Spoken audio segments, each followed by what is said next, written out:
मंगलाचरण प्रारंभ करते हैं। नमो अरिहन्ताणं नमो सिद्धाणं नमो आयर्याणं नमो वज्रायाणं नमो लोहे सवसाहुणम्। मंगलम भगवान वीरो मंगलम गौतमो गणी मंगलम कुंद कुंदाद्यो जैनधर्मोस्तु मंगलम। सर्वमंगलमांगल्यं सर्वकल्याणकारकं प्रधानं सर्वधर्माणां जैनं जयतु शासनम्। मोक्षमार्गस्य नेतारं भित्तारं कर्मभूभृतां ज्ञातारं विश्वतत्त्वानां वन्दे तत्गुणलब्धये।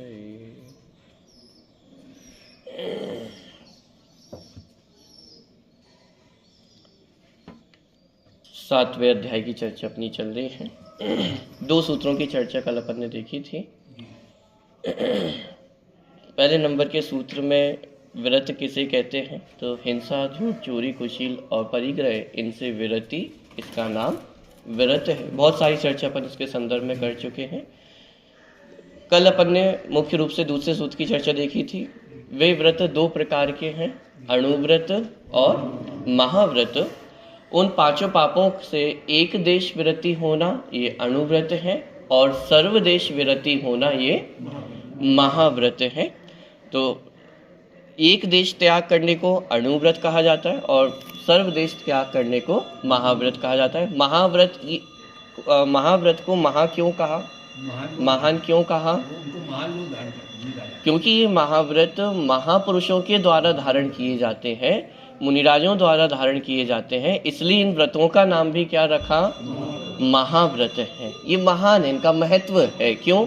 क्योंकि महापुरुषों द्वारा ये अंगीकार अपने जीवन में किए जाते हैं। दूसरा कारण ये था कि मोक्ष मार्ग चूंकि बिना महाव्रत के संभव नहीं है, मोक्ष की प्राप्ति बिना महाव्रतों के संभव नहीं होती है। अणुव्रत के बिना मोक्ष मार्ग संभव है, ध्यान देना। क्यों? क्योंकि ऐसा तो हो सकता है कि जीव अपने जीवन में अणुव्रतों का पालन किए बिना ही मोक्ष सीधा चले जाए, क्योंकि पहले गुणस्थान से सातवें गुणस्थान में, फिर छठे सातवें गुणस्थान में झूल करके और फिर सीधे श्रेणी आरोहण करके मोक्ष प्राप्ति करे। तो ये तो संभव है कि पहले गुणस्थान से सीधे सातवें गुणस्थान में जाए, तो बीच का चौथा गुणस्थान और पांचवा गुणस्थान ये आए ही ना। तो अणुव्रतों के बिना तो मोक्ष मार्ग हो सकता है, मोक्ष की प्राप्ति संभव है, लेकिन महाव्रतों के बिना मोक्ष प्राप्ति संभव नहीं है। इसलिए भी इनका माने महत्व बहुत अधिक है, इसलिए इन्हें महाव्रत कहा जाता है। दो कारण स्पष्ट हुए हैं। एक तो महापुरुषों द्वारा अंगीकार किए जाते हैं, इसलिए महाव्रत है। दूसरा, इनके बिना मोक्ष प्राप्ति संभव नहीं है, इसलिए ये महाव्रत कहलाते हैं। और अणुव्रत एक निवेदन था, पहले से चौथा नहीं आएगा क्या? मैंने बोला पहले से सातवां आए सीधा। कोई जीव यदि प्राप्त करना चाहे तो पहले से सातवें गुणस्थान में सीधे जा सकता है। अनादि मिथ्या दृष्टि जीव भी हो तो औपशमिक सम्यक दर्शन यदि प्राप्त होता है तो पहले से सातवें गुणस्थान में भी जाया जा सकता है। क्या? पहले चौथा नहीं आएगा? चौथा गुणस्थान आना कंपलसरी नहीं है, नियम नहीं है। ऐसा कहीं मतलब मेरे को सुनने में नहीं मिला। तो नहीं, आप गुणस्थान किसी ने मिथ्या दशा में मुनि का धारण कर लिया और बाद में उनके ख्याल में बात आई, तो अब उन्हें नयनता तो लेना नहीं है, पीछे कमंडा ऑलरेडी पहले से ही है उनके पास, तो परिणाम में तीव्रता हुई तो सातवां ही हो सकता है। छठा गिरने का है। चौथा पांचवा उसमें गर्भित हो गया, ऐसा नहीं है कि आप सोचो सातवां हो गया तब चौथा पांचवा नहीं है। बिना आत्मा ने बुद्धि के तो वो करते। चलिए, गुणस्थान आरोहण जब होता है तो उसमें नियम है, माने पहले से दूसरा तीसरा गुणस्थान भी नहीं होता है। पहले गुणस्थान से जीव आगे बढ़ता है तो या तो चौथे गुणस्थान में जा सकता है, चौथे को स्किप करके सीधे पांचवें में भी आ सकता है, और चाहे तो सीधे सातवें गुणस्थान में भी आ सकता है। सातवें गुणस्थान के बाद नियम है कि वह छठे गुणस्थान में जीव नियम से आते ही आते हैं। छठे सातवें गुणस्थान में झूला झूलनापन कहते हैं, तो वो छठे और सातवें गुणस्थान में आगे पीछे हो सकते हैं। तो ये संभव है मोक्ष मार्ग में, माने पहले गुणस्थान से कोई जीव इतना उग्र पुरुषार्थी हो कि वे सीधे पहले गुणस्थान से सातवें गुणस्थान में आ जाए। ठीक है, तो ये गुणस्थान की जो परिपाटी होती है उस हिसाब से आप समझना। चलिए, हाँ, तो महाव्रतों को महा क्यों कहा, इसके अपन ने 2 कारण समझे। 5 पापों का एक देश त्याग करना, ये अणुव्रत है। एक देश त्याग करने का अर्थ क्या? कल इसमें जो बारीकी थी, सावधानी की आवश्यकता थी, वो अपन ने देखा था। पाप का त्याग ना होना।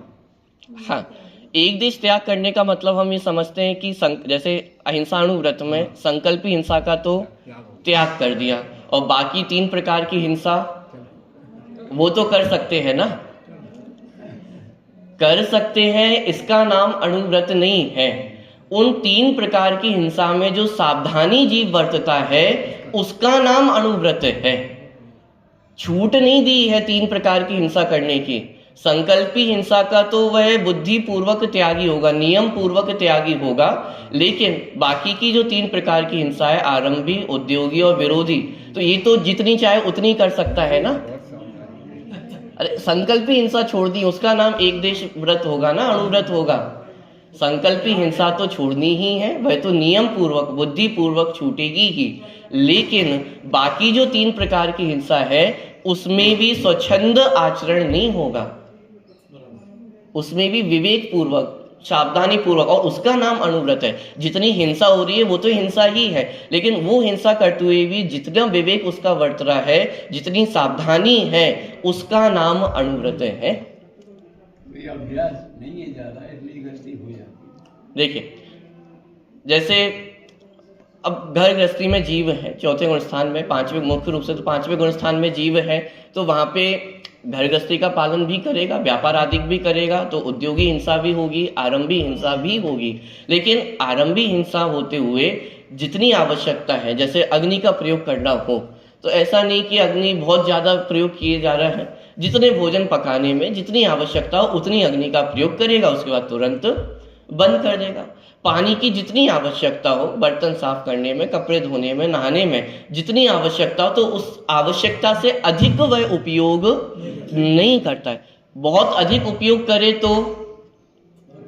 तो वो वास्तव में अणुव्रत नहीं है। अणुव्रत माने उसकी जो परिणति ऐसी हुई है कि जीवों की रक्षा करने का जो भाव है, उसका नाम अणुव्रत है। तो बाकी 3 प्रकार की हिंसा होते हुए भी उसमें जो सावधानी बरतती है, उसका नाम वास्तव में अणुव्रत है। ठीक है, चलिए, तो ये 2 प्रकार के व्रत हैं, महाव्रत और अणुव्रत। अणुव्रत 5वें गुणस्थान में और महाव्रत 6ठे 7वें आदि आगे के गुणस्थानों में महाव्रतों का पालन उनके जीवन में होता है।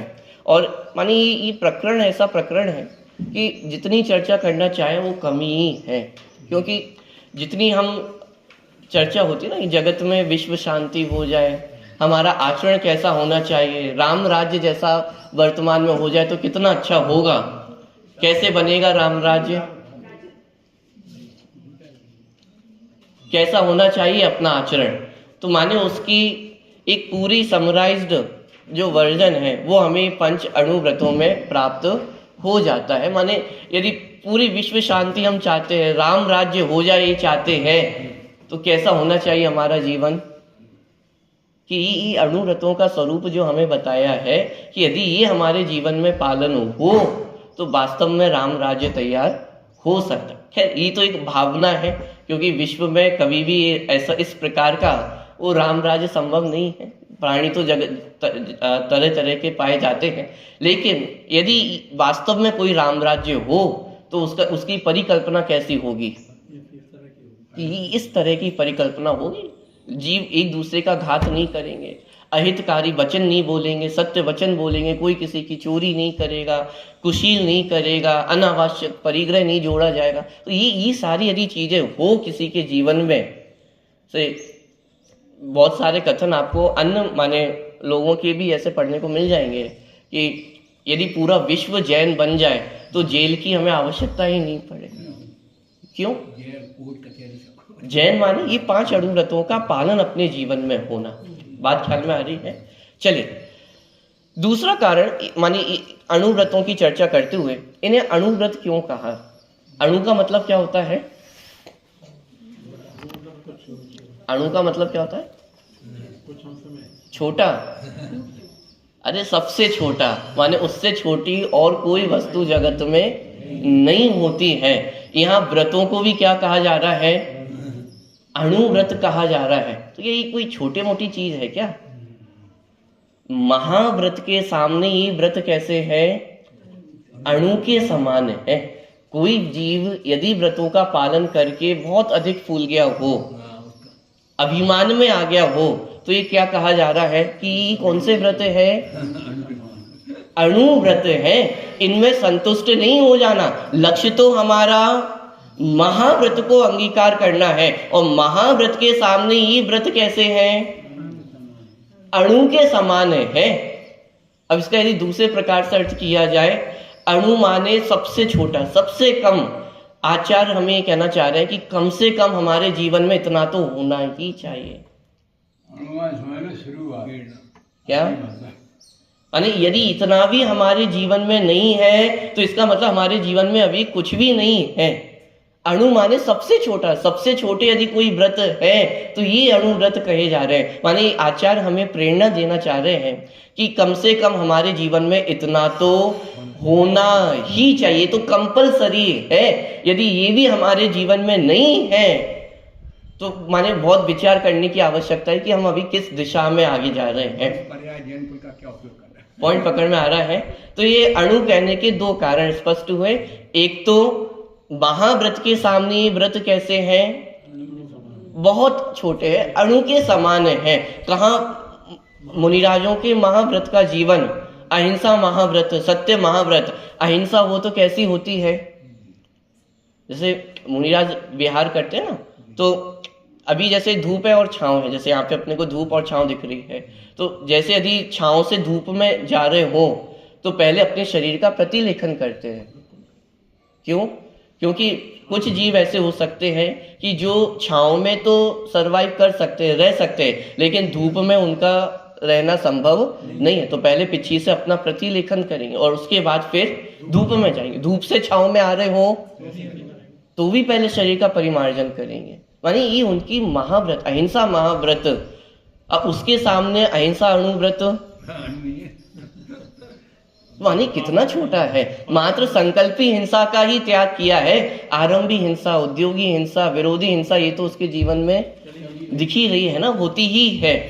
तो इसीलिए महाव्रत के सामने जो देशव्रती है उनके व्रतों को अणु कहा गया है, छोटा कहा गया है। ठीक है। दूसरी प्रेरणा स्वरूप भी इसको समझना कि कम से कम इतना तो हमारे जीवन में होना ही चाहिए। तो दोनों प्रकार के जीवों को समझाया गया है। जो व्रतों को अंगीकार करके फूल रहा हो तो उसको समझाया गया है कि अरे भाई इसमें फूलो नहीं, इसमें बहुत ज्यादा टकने की आवश्यकता नहीं है। लक्ष्य तो महाव्रत है। महाव्रत के सामने ये व्रत कैसे हैं? बहुत अणु समान ही है। और कोई व्यक्ति यदि व्रतों का पालन ही नहीं करता हो, यहाँ रुचि ही ना हो, तो उसको उपदेश दिया कि अरे भाई ये अणुव्रत है, इतना तो कम से कम जीवन में होना ही चाहिए। यदि इतना भी हमारे जीवन में नहीं है तो फिर कुछ भी नहीं हमारे जीवन। तो दोनों प्रकार के जीवों को, जो फूल रहा हो उसको भी मार्ग में स्थापित किया, स्थितिकरण किया, और जो बिल्कुल ही मार्ग से बाहर हो उसको भी मार्ग में लगाए। पॉइंट पकड़ में आ रहा है? तो ये अणुव्रत कहना। ठीक है। तो अणुव्रत और महाव्रत, ये 2 प्रकार के व्रत यहाँ पे अपन ने समझे हैं। अनुशीलन में जो चर्चा की गई है, सारी चर्चा लगभग अपन पढ़ ही चुके हैं। एक बार चर्चा पूरी अपने ख्याल में आए अपन क्या क्या चर्चा कर चुके हैं, इसके लिए एक बार अपन इसको पढ़ते हैं। आप में से कोई पढ़ेगा अनुशीलन की चर्चा?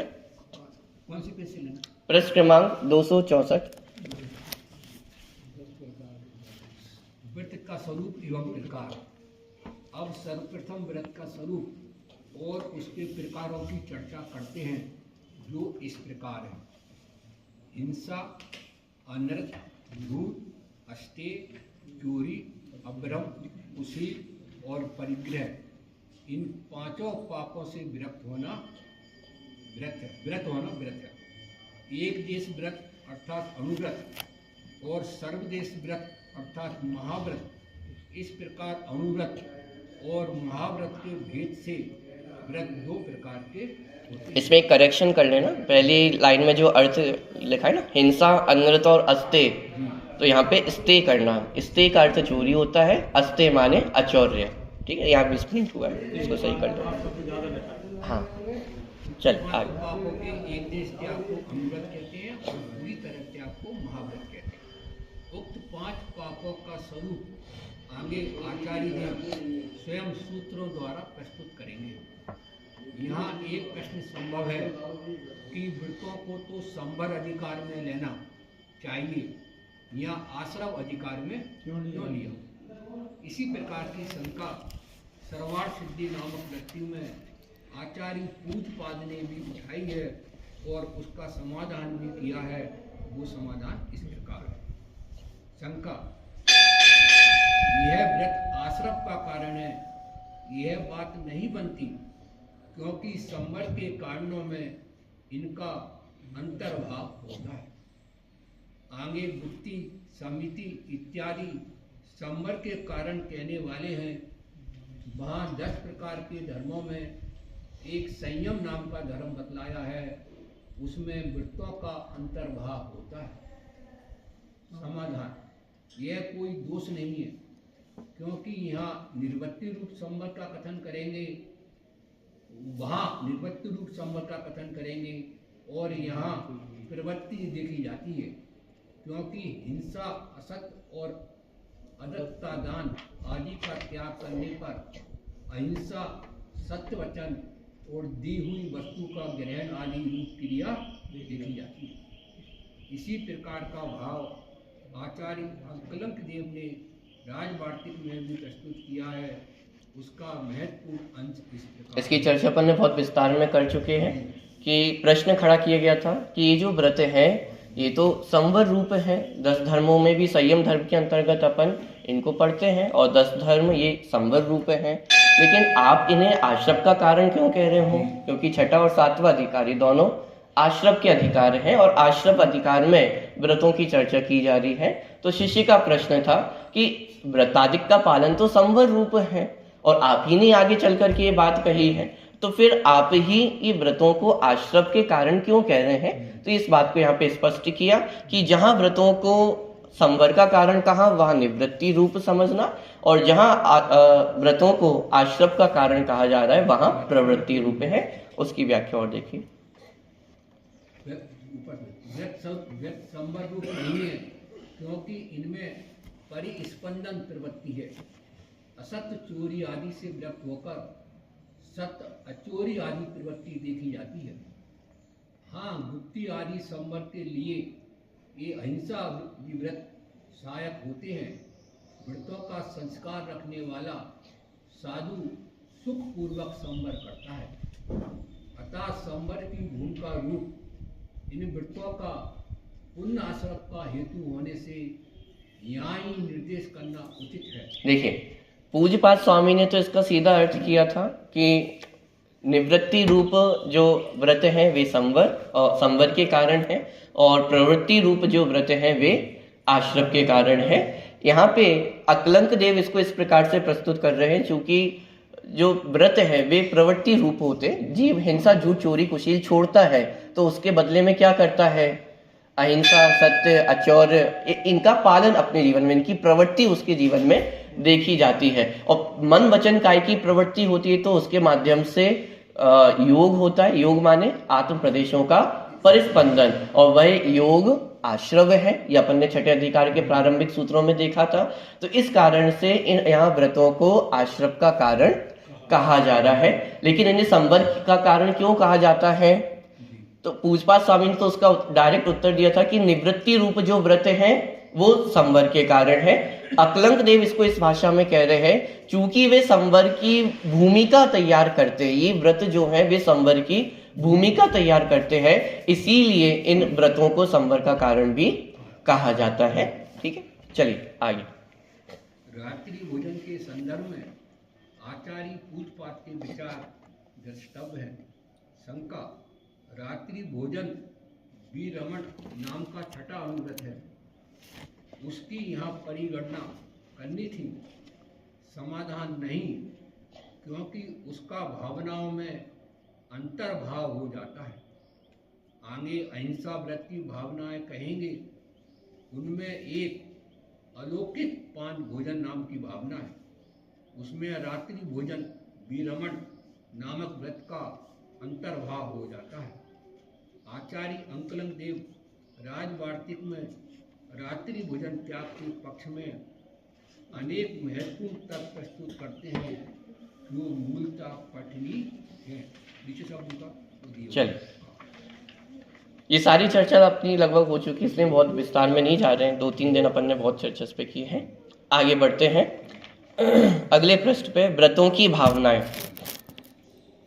उक्त 5 व्रतों के पालन में स्थिरता रहे, इस भावना से वृत्तिजन निम्नांकित भावनाएं भाती हैं। अब यहाँ पे प्रत्येक व्रत के लिए माने जीव किस प्रकार की भावना भाता है, उसका वर्णन यहाँ पे किया जा रहा है। और भावना का तात्पर्य ये है कि माने जीव इन व्रतों में स्थिर रह सके, क्योंकि जब निचली दशा में जीव है अथवा मुनिराज आदि के भी है, तो वे भी निरंतर इस प्रकार की भावना अपने जीवन में भाते हैं।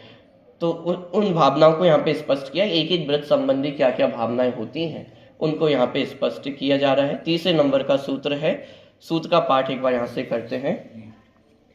तस्थैर्यार्थम भावना पंच पंच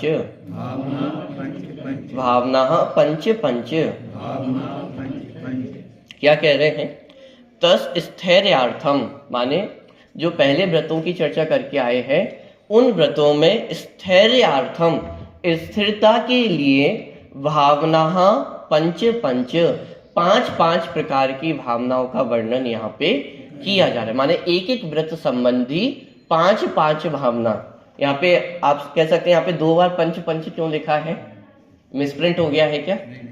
मिसप्रिंट नहीं है। यदि अकेला पंच लिखते तो ये भी समझा जा सकता था कि 5 ही व्रतों के लिए 5 भावना बताई जा रही, माने कुल मिलाकर के 5 भावना बताई जा रही हैं। लेकिन ऐसा नहीं है, एक एक व्रत संबंधी 5 भावना है, इसलिए यहाँ पे 2 बार पंच शब्द का प्रयोग किया है। सूत्र मिसप्रिंट नहीं हुआ है, ऐसा ही सूत्र है, पंच। क्यों? क्योंकि 5 भावना प्रत्येक व्रत संबंधी बताई जाएंगी। तो और क्यों बताई जाएंगी? उन व्रतों में स्थिरता के लिए, जीव वहां से भटके नहीं, उसमें कोई उनके आचरण में कोई दोष ना हो, तो इसीलिए यहाँ पे उन भावनाओं का वर्णन यहाँ से किया जा रहा है। तो सबसे पहले अहिंसा व्रत संबंधी जो भावना है उसको यहाँ से स्पष्ट किया जा रहा है। 4थे सूत्र में उसका वर्णन किया गया है। सूत्र का पाठ यहाँ से करते हैं। वांग मनोगुप्तीर, इसको पूरे ही पढ़ लेते हैं। वांग मनोगुप्तीर यादान,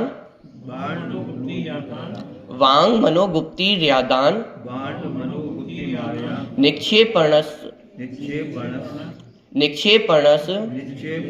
मिथ्यालोकित पान भोजनानि पंच, मिथ्यालोकित पान भोजनानि पंच। देखिए 5 प्रकार की भावना अहिंसा व्रत के लिए क्या क्या है? वांग मनोगुप्ती, तो वांग गुप्ती, वचन गुप्ती और मन गुप्ती। वांग मनोगुप्ती, तो वांग अर्थात वचन गुप्ती, मन अर्थात मनोगुप्ती। ईर्यादान, तो ईर्या अर्थात ईर्या समिति, आदान निक्षेपण, ठीक है, तो ईर्या समिति और आदान निक्षेपण समिति, तो ईर्या दान निक्षेपण। समित्यालोकित, अब यहाँ पे संधि विच्छेद करेंगे। समित्या लिखा है तो जो आधा ता आपको दिखाई दे रहा है वो उसमें ता और छोटी की मात्रा है, तो समिति हो जाएगा। तो ईर्या समिति और आदान निक्षेपण समिति, इस प्रकार से अर्थ हो जाएगा। और आलोकित पान भोजनानी, तो आलोकित, पान और भोजन, तो ये कुल मिलाकर के 5 प्रकार की भावना, वचन गुप्ति, मनोगुप्ति, एरिया समिति, आदान निक्षेपण समिति और आलोकित भोजन। तो इस प्रकार से आलोकित, पान, भोजन, इस प्रकार से 5 प्रकार की भावना किसकी है? यहां तो लिखा ही नहीं है किसकी है।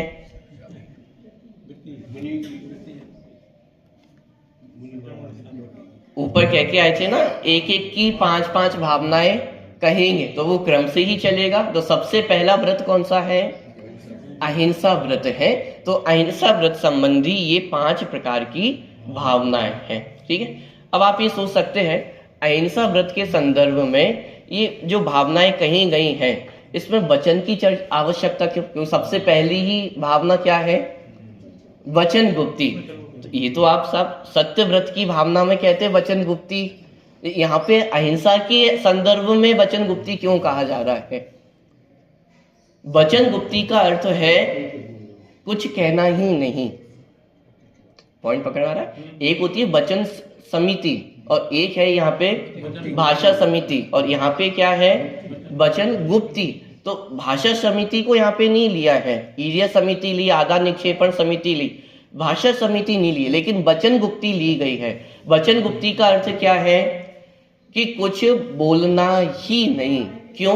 क्योंकि जब हम किसी से बोलते हैं तो हमारा संबंध जुड़ता है, और जब संबंध जुड़ता है तो या तो अच्छे संबंध हो सकते हैं, या संबंधों में कोई खटास हो सकती है, बुरे संबंध भी हो सकते हैं।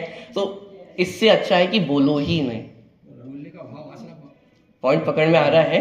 अभी इसको अहिंसा के संदर्भ में देखना, हिंसा के संदर्भ में जो अहिंसा व्रत की भावना में सबसे पहली भावना ली गई है वचन गुप्ति, कि सर्वश्रेष्ठ कार्य तो ये है कि किसी से बोलो ही नहीं। क्योंकि जहां हम कुछ बोलने जाते हैं वहां कुछ ना कुछ बात बिगड़ने का अवसर खड़ा हो सकता है। कोई बात भले ही आप अच्छी कह रहे हो, लेकिन सामने वाला व्यक्ति अपनी कषाय के कारण उस बात को गलत अर्थ में लेकर के क्रोध को धारण कर ले, उसका दिल दुख जाए। माने समस्या कहाँ खड़ी होती है? जहां वचन होंगे तो संबंध बनेंगे तो कुछ ना कुछ गड़बड़ होने की संभावना है। तो सर्वश्रेष्ठ कार्य तो ये है कि कुछ बोला ही ना जाए। तो वचन गुप्ति, और बोला भी जाता है तो फिर हित में तो प्रिय वचन कहे जाए, लेकिन भावना ये है कि बहुत अधिक किसी से हमें संबंध बनाने की आवश्यकता नहीं है। तो वचन गुप्ति अपने जीवन में उसका पालन हो। किसी से हम बोलेंगे नहीं तो किसी से संबंध बिगड़ने की संभावना भी नहीं रहेगी। जब हम रक्षाबंधन की कथा अपन जब देखते हैं ना, तो आचार्य ने क्या उपदेश दिया था सभी मुनिराजों को? उन्हें ख्याल में आ गया था कि ये जो 4 प्रकार के मंत्री हैं ये विधर्मी है, और इनसे यदि वाद विवाद किया जाएगा, कुछ उपदेश दिया जाएगा तो विपरीत अर्थ ही वही ग्रहण करने वाले हैं और कुछ ना कुछ अनहोनी होने की संभावना है। तो आचार्य ने क्या उपदेश दिया था? माने सभी मुनिराजों को क्या आदेश दिया था? कि मौन ही रहना। अब श्रुत सागर मुनिराज को वो आदेश की जानकारी नहीं थी, और फिर उन्होंने वाद विवाद किया तो पूरी घटनाक्रम वो घटित हुआ। माने इससे हमें ख्याल में आता है कि ज्ञानी जनों को ये विवेक है कि कहाँ बोलना है और कहाँ नहीं बोलना है। तो सर्वश्रेष्ठ तो ये है कि वचन गुप्ति हो, बोला ही ना जाए। बोलेंगे नहीं तो वाद विवाद का प्रसंग भी खड़ा नहीं होगा, और वाद विवाद का प्रसंग खड़ा नहीं होगा तो किसी का दिल भी दुखाने का भाव नहीं होगा। तो इस प्रकार से वचन गुप्ति। दूसरी है मनोगुप्ति, अपने आप में ही गुप्त रहना, मन में भी किसी के संदर्भ में किसी प्रकार के अहित की भावना नहीं होना, ये मनोगुप्ति है। माने बाहर में तो कुछ गलत कार्य करना ही नहीं है, लेकिन अपने मन में भी इस प्रकार के कोई विचार किसी के अहित करने के ना आए, ये मनोगुप्ति। और ये सारी भावना है। भावना का अर्थ यहाँ पे समझना, क्योंकि ईर्या समिति, भाषा समिति, आदान निक्षेपण समिति, वचन गुप्ति क्रियात्मक रूप से तो मुनिराजों के जीवन में होते ही हैं। ये भावना का वर्णन अलग से क्यों किया जा रहा है? मनोगुप्ती तो मुनिराज के जीवन में है ही, लेकिन यहाँ मनोगुप्ती को भावना के अंतर्गत क्यों लिया जा रहा है? ईर्ष्या समिति का पालन तो वे अपने जीवन में करते ही हैं, लेकिन इसको अलग से भावना के रूप में लिया जा रहा है। भावना का मतलब यहाँ पे क्या है? ईर्ष्या समिति का पालन तो वे करते ही हैं, लेकिन भावना 24 घंटे उनके मन में चल रही है कि मेरे द्वारा किसी जीव का घात ना हो, मेरे वचनों के माध्यम से किसी जीव का दिल ना दुखे। ये भावना 24 घंटे चल रही है। क्रियात्मक रूप से तो कुछ समय आपको बाहर में होता हुआ दिखाई देगा, लेकिन वो जो भावना चल रही है वो कब है? प्रति समय निरंतर ही इस प्रकार की भावना उनके जीवन में चलती है, और वो भावना है तब जाकर के वो क्रियात्मक रूप से पालन होता है। यदि अंदर अंतरंग में भावना ना हो तो बाहर मात्र दिखावा होगा, और जहां दिखावा होगा तो वहां आप हमेशा पालन नहीं कर पाएंगे। तो ये भावना के रूप में यहाँ पे प्रस्तुत की जा रही है। तो वचन गुप्ती, मनोगुप्ती, उसके बाद है ईर्ष्या समिति। ईर्ष्या समिति माने 4 हाथ देख करके जमीन वे चलते हैं। तो यदि 3.5 हाथ ही जमीन देखें तो, और यदि 5 हाथ जमीन देख ले तो, और ये संभव है क्या बिल्कुल एग्जैक्ट 4 हाथ जमीन ही देखी जाए? तो 4 हाथ जमीन का अर्थ क्या है? 4 हाथ जमीन देखने का अर्थ ये है कि इतनी दृष्टि रखी जाए, बहुत अधिक दूर भी ना हो और बहुत अधिक नजदीक भी ना हो, कि एकदम बिल्कुल नीचे देख करके चलेंगे तो भी जीवों की रक्षा करना संभव नहीं होगा, क्योंकि अगला कदम हम जहां रखने वाले हैं वहां आप दृष्टि अच्छे से नहीं देख पाएंगे, जीवों की रक्षा प्रॉपर नहीं हो पाएगी। और यदि बहुत अधिक दूर का देखेंगे तो भी जीवों की रक्षा नहीं हो पाएगी जो नजदीक के जीव है। तो ऐसी प्रॉपर दृष्टि होना, 4 हाथ जमीन देख करके चलना, माने जहां पे आप जीवों को बराबर देख भी पाए, और यदि जीव कोई दिखने में आ जाए, दृष्टि गोचर हो जाए, तो आप उसकी रक्षा भी कर सके। बहुत दूर के जीव देखेंगे तो भी जीवों की, जो नजदीक के जीव उनकी रक्षा नहीं हो पाएगी, और बिल्कुल पैरों के पास यदि देखेंगे तो भी जीवों की रक्षा करना संभव नहीं है। तो 4 हाथ जमीन देख करके चलने का तात्पर्य ये है कि ऐसी दृष्टि हो कि जीवों देखने में भी आ जाए, और यदि देखने में आए तो उनकी रक्षा करने का समय भी पर्याप्त हमारे पास हो। तो इसका अर्थ है 4 हाथ जमीन देख करके मुनिराज चलते हैं। तो इसे ईर्ष्या समिति कहते हैं। ईर्ष्या समिति जो क्रियात्मक रूप से होगी वो तो अलग, यहाँ पे भावना माने उनके अंतरंग में ये परिणाम निरंतर चलते हैं कि मैं इस प्रकार से चलूं कि किसी जीव का घात ना हो, मेरे विहार करने से किसी जीव का घात ना हो। ये जो भावना है वो निरंतर उनके चित्त में रहती है। ठीक है, अगली है आदान निक्षेपण समिति। आदान निक्षेपण समिति माने किसी भी वस्तु का आदान प्रदान करने में, उठाने रखने में सावधानी रखना, इसका नाम आदान निक्षेपण समिति है। ठीक है, आदान माने ग्रहण करना, निक्षेपण माने छोड़ना। तो किसी वस्तु को ग्रहण करना अथवा देना, उठाना, रखना, तो इस सब में सावधानी रखना, इसका नाम आदान निक्षेपण समिति है। और उठाते रखते हुए किसी जीव का घात ना हो, इस प्रकार की मन में भावना होना, ये आदान निक्षेपण भावना। पॉइंट पकड़ में आ रहा है? चल, और अंतिम है आलोकित पान भोजन। आलोकित माने शब्द सा अर्थ यदि देखें तो आलोकित माने प्रकाश में भोजन अथवा पान आदि का ग्रहण करना। भावार्थ यदि इसका इस प्रकार से भी किया जा सकता है, माने शुद्ध भोजन पान आदि करना, माने जो अशुद्ध भोजन आदि है अथवा अवक्ष्य भोजन आदि है, रात्रि भोजन आदि है, उस सब का त्याग होना। आलोकित माने प्रकाश में शुद्ध सात्विक भोजन का ग्रहण करना, पान अर्थात जल आदि का ग्रहण करना, तो वह आलोकित पान भोजन। तो जितने अवक्ष्य पदार्थ हैं उन सब का त्याग, रात्रि भोजन का त्याग, मर्यादा रहित जो भोजन है उसका त्याग, माने जो शुद्ध सात्विक भोजन है उसका ही ग्रहण वे अपने जीवन में करते हैं। और वैसी भावना निरंतर रहती है कि किसी भी प्रकार से मेरे भोजन के माध्यम से जीवों का घात ना हो, मेरा भोजन इस प्रकार का शुद्ध हो कि उसमें किसी जीवों की हिंसा ना हो। तो इस प्रकार की भावना अपने चित्त में रखना, ये आलोकित पान भोजन है। ठीक है, बात ख्याल में आई इतनी? अच्छा, एक प्रश्न, ये जो भावना है ये किसके लिए है? अहिंसा अणुव्रत की भावनाएं है या अहिंसा महाव्रत की भावनाएं हैं?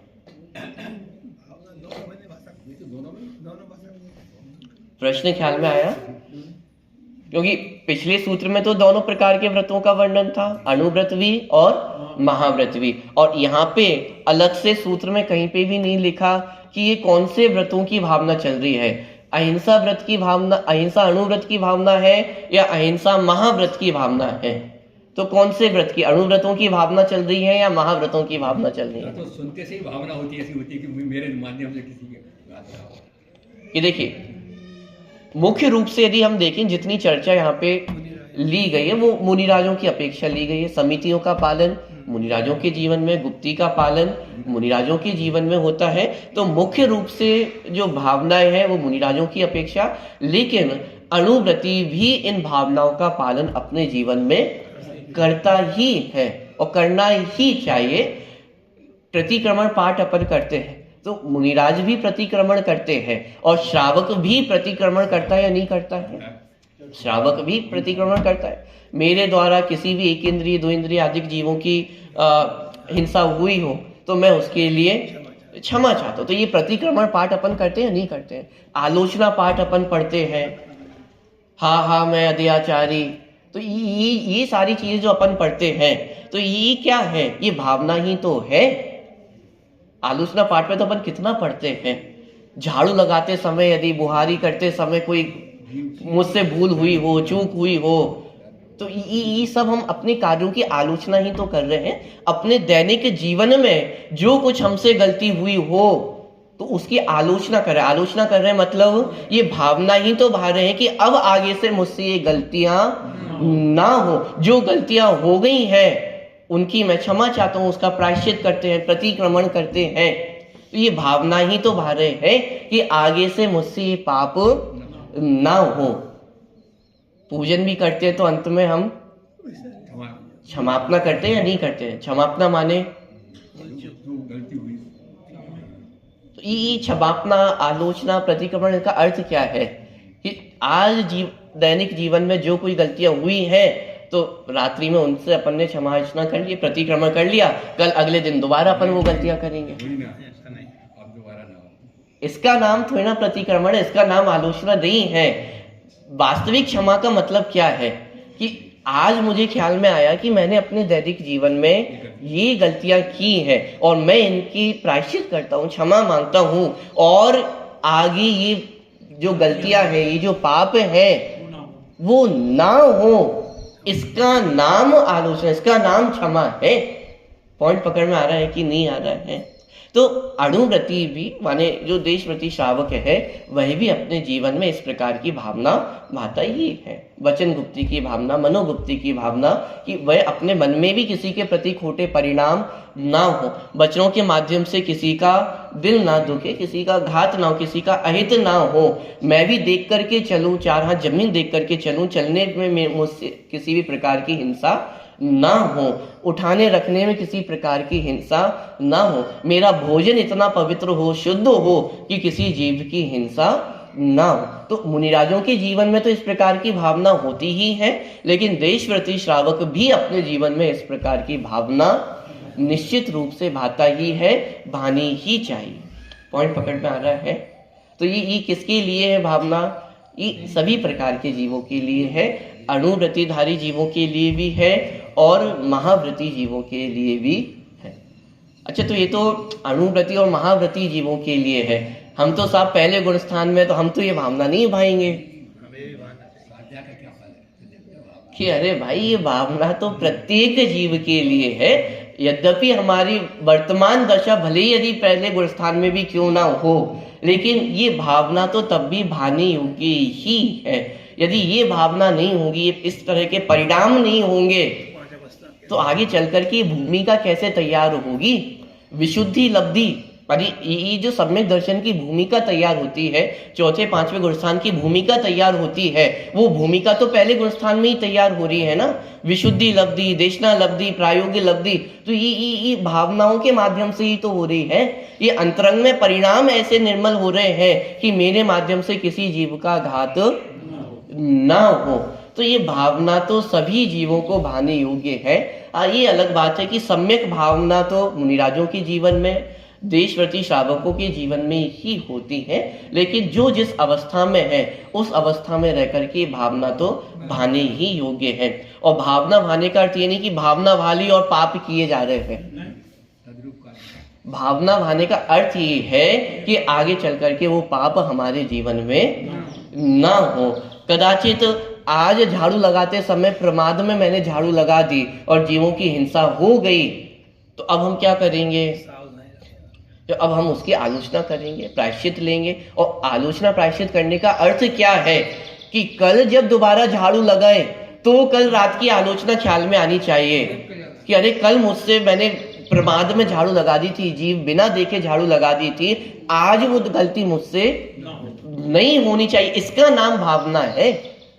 भावना का अर्थ ये नहीं है कि भावना भी भाए जाए और पाप भी चलता चला जाए, इसका अर्थ भावना नहीं है। तो इस प्रकार की भावना प्रत्येक जीव के जीवन में होनी ही चाहिए, और जो श्रावक हैं और मुनिराज हैं उनके जीवन में इस प्रकार की भावना निश्चित रूप से होती ही है। ये भावना इसलिए है ताकि जीव पुनः इन व्रतों में अपने आप को दृढ़ रख सके। ये दृढ़ रखना बहुत पुरुषार्थ का कार्य है।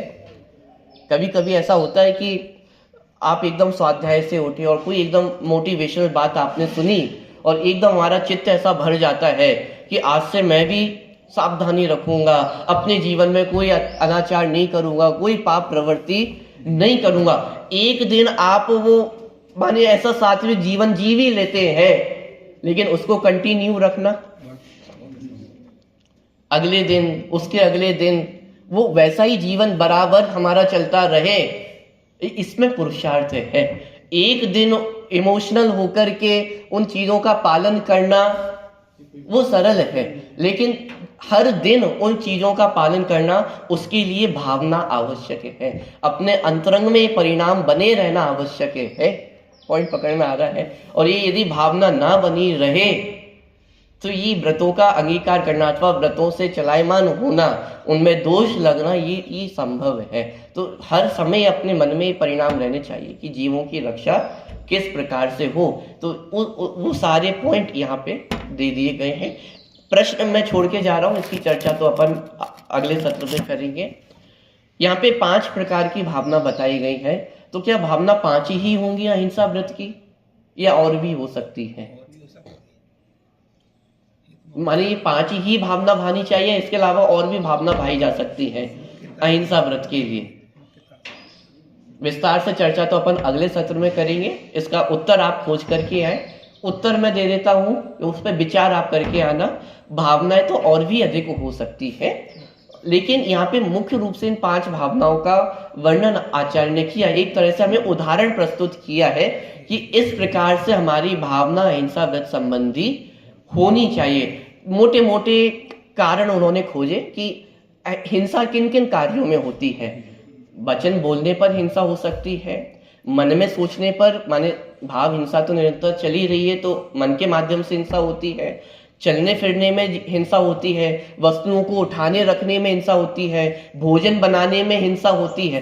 तो कुछ ऐसे मोटे मोटे कारण पकड़े कि जहां पर हिंसा होने की माने मैक्सिमम संभावना जो जीवों के जीवन में सामान्यता देखा ही जाता है, उन सारे कारणों को उन्होंने पकड़ा और उसके माध्यम से 5 भावना हिंसा संबंधी, अहिंसा व्रत के संबंधी बनाई गई है। लेकिन ये 5 भावना हो ऐसा जरूरी नहीं है, भावनाएं तो बहुत अधिक भी हो सकती है। ये हमें एक प्रकार से उदाहरण प्रस्तुत किया गया है। और भी आप विचार करना किन किन प्रकार से अहिंसा व्रत संबंधी भावनाएं भाई जा सकती है, इसकी विस्तार से चर्चा पर अगले सत्र में करेंगे।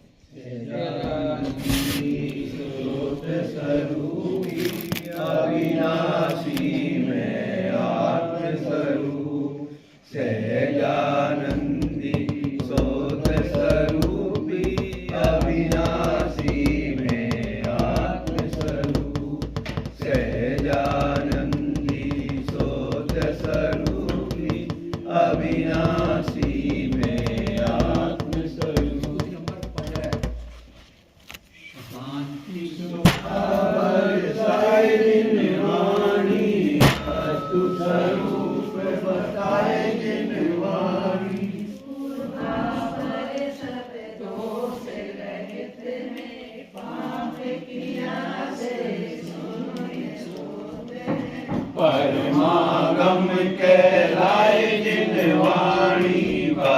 वस्तु स्वरूप बताए जिन वाणी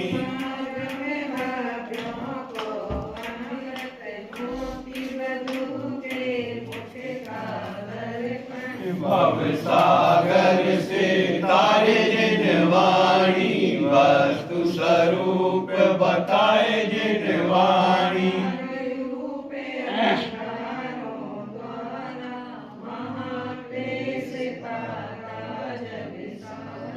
सजल मेघ बरसाए जिन वाणी वस्तु स्वरूप बताए जिन वाणी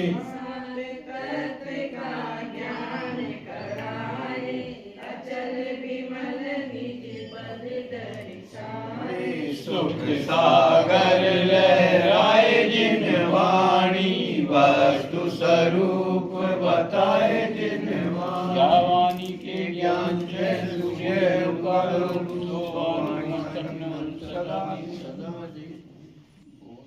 शाम जिनवाणी माता की जय गीता जय धर्म की जय।